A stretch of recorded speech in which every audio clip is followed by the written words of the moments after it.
Name is David Serero. David, hello, David. Hello, my dear Rodney. How are you? I'm fantastic. How are you, my friend? Thank you so much for having me. You have no idea how much I appreciate you, how much I love what you're doing, and I really, really enjoyed the two other um, people that who spoke about what they're doing. I love that. I love people who do things, and you are one of them. So I love you, man. Uh, You're uh, amazing. You came to Thank see you. my show couple of times, and you're always a wonderful supporter. So it's Thank really you. an honor, man. Thank you. Well, David, I'll tell you what. I came to your show, as you mentioned, a couple of times, and I got to tell you, I know that it's different now in the COVID era, but before COVID, I think you were, what the expression is, the hardest working man in show business. You were doing a different show like every other week. and, Yeah, I know, and I know. you always had something going on. You're always traveling back and forth between New York and Morocco and Friends, you're in the yeah. Arab Emirates and all over the place. David, for those that don't know Eric, I'm sorry, for don't know David, Uh-huh. David Serero is he's an actor, he's a producer, he's a director, and he's also an internationally renowned opera star. Oh, Uh, you're kind. Yeah. it's very kind, but it's the truth. Oh, And you're too David, kind. Yeah. David, when I saw him, he was doing one of his many adaptations of Shakespeare, and at the time he was doing it with the at the Center for Jewish History. It was a production of Romeo and Juliet. I think the first one I saw was a production of Romeo and Juliet, and that you had transferred that into, instead of the Montagues and Capulets. In Italy, it was the Sephardi versus Ashkenazi Jews, and that schism. And it was really interesting. And I tell you what, David, I mentioned this at the top of the show that the New York Shakespeare scene, it's very much like walking into an ice cream shop, and Yeah. there's so many different flavors, and yours is a very unique flavor unto itself, because you have it's Shakespeare, but you have opera in there, and you have some comedy elements in there, and you have some all kind of things that I are put there. all the flavors, as a You put matter of all fact. flavors. You make a milkshake out of all those flavors. And I tell you what, I at first I was looking around. I wasn't sure what to think, because it was a Yeah. very different flavor of Shakespeare. I enjoyed Yeah. it, but it was very different. And then I looked around and I see the audience was roaring. You Yeah. had the audience in the palm of your hand. So whatever it is you're doing, you got the right audience for it. They Oh, love you're a what you do. sweetheart. Yeah. So tell us about how you came about putting together all these adaptations of Shakespeare, how you connected with the Center for Jewish History and all of that. Well, first of all, thank you for the opportunity, and thank you again for coming. Thank you for mentioning all that you have said. Well, I ever since I started, to do my own theater shows, it was always the desire to be a singular, to do something that was unique. I had wonderful acting teachers who taught me, who always gave me that phrase, which was, why should I pay a ticket theater to see you while I can see all the biggest one on Broadway? And that Right. was like 20 years ago. So now the challenges are even stronger because you have YouTube. So now you can Right. watch all the big guys, from the comfort of your living room. So Hmm. it was always my desire to bring something unique.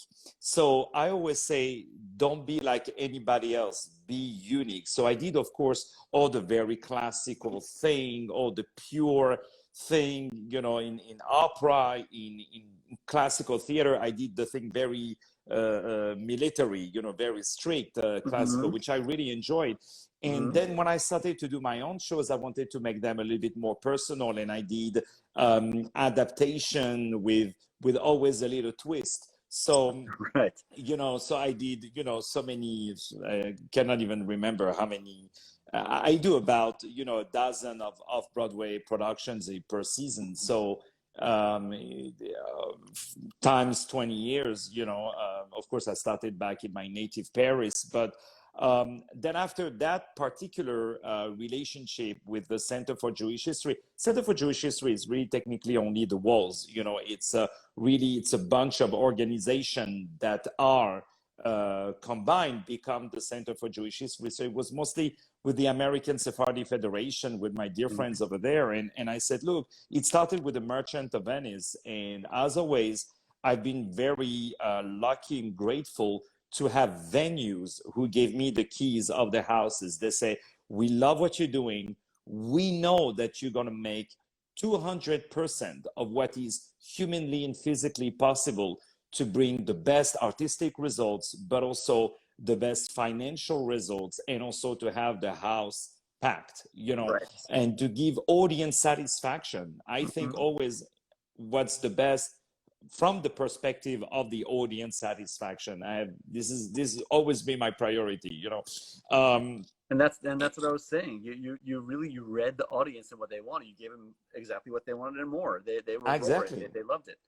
Yeah, and then I understood a little bit how can I be unique, especially in America, because as you can hear my accent, from France, So how can I be here with an accent and do Shakespeare? And there is a guy that I really admire, is Tyler Perry, by example, where he wrote his own adaptation, directed, starred in them, and produced them because he knows his beautiful Black audience and their jokes and the culture and everything. So me, of course, I know the Jewish culture. So it was very interesting for me to bring Shakespeare a little bit that can speak and where the Jewish culture can, the Jewish community can connect to it. By example, I started with The Merchant of Venice, of course, that a lot of people say, oh, it's an anti-Semitic play, which I guarantee you it's not. And I play Shylock, and it was like one of my, at least in my top 5 roles, with Othello, etc. And that was a big success because I added a lot of Jewish melodies, etc. Then I did Othello, that I did in a Moroccan Jewish style also. And there is a lot with Morocco for Othello because the lead character was influenced by Shakespeare from the Sultan of Morocco. So I did a lot of researches about that.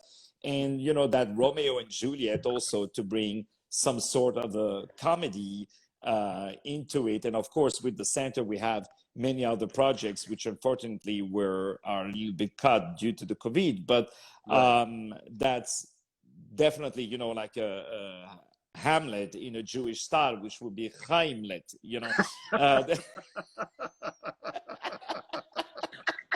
So a lot of stuff like this that I love to do. It's I was and in all my shows I rewrite the adaptation. So really the story of Shakespeare, I really use kind of the synopsis and some of the key scenes, like how you say, like the balcony scene with Juliet. I use some of these scenes, but then after I rewrite, I add a lot of jokes.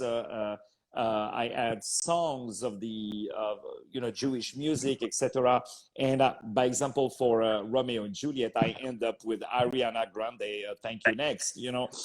So that's one of the things that I love is to take classics and add what I call my champagne, and it's part of my own school because I started really from the very, very strict classical theater and opera, and I do stand-up comedy, so all of that, and I love SNL, by example. So all of that mixed, creates a unique universe. So after the COVID hit and everything got shut down, and as you were saying, you were doing a 12-show season, which is crazy. That's a lot of shows. Plus concerts. And between that, you're doing concerts and you're doing command performances for the the Sultan, and you're really a one-man show traveling. Oh, you're too kind. But I love to work. I love to work. So what have you been doing in this time that you haven't been able to work because of the COVID situation? What's been going on? Honestly, I didn't stop to work for a single day. I mean, I was a little bit tired when the COVID started. I'm pretty sure I caught it, like I think 95% of the people in New York City. So I got a little bit of rest for like a week or two, and I had really a fatigue, a general fatigue, because before there was really the lockdown, every day I was producing actually a musical Anne Frank, which I did at the Center for Jewish History. It was a Right. smash hit, like it was sold out every night. And I brought it to the Actors Temple for a big 40, series 42nd of Street. performances. Yeah, beautiful theater.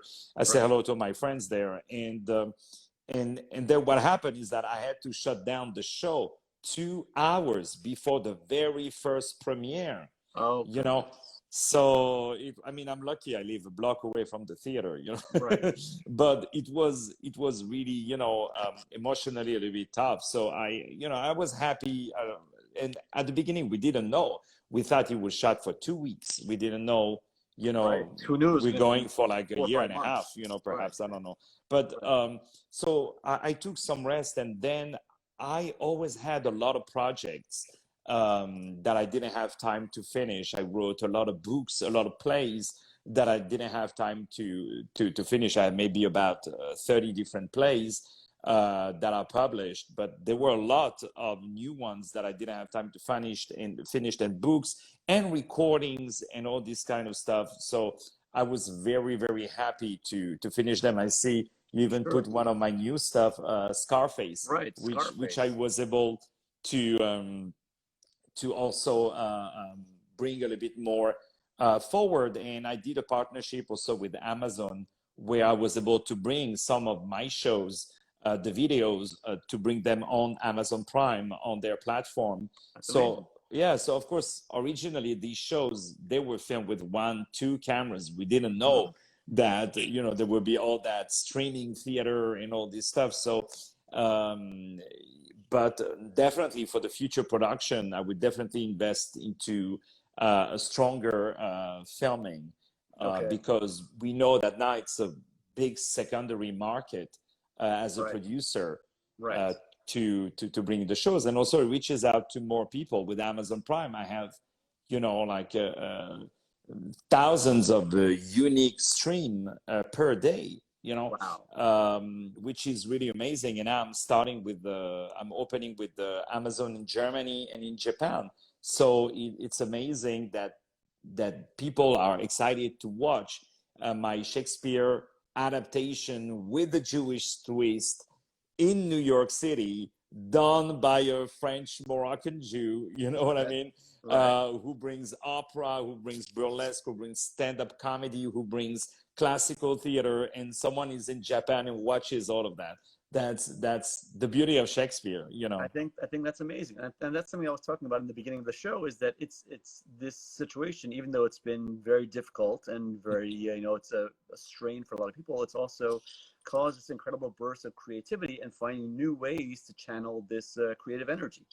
So I'm very happy all this is happening for you, David. David, where can people find you to catch up with all the amazing things that you are up to now, and will be up to, I'm sure, 2 weeks from now?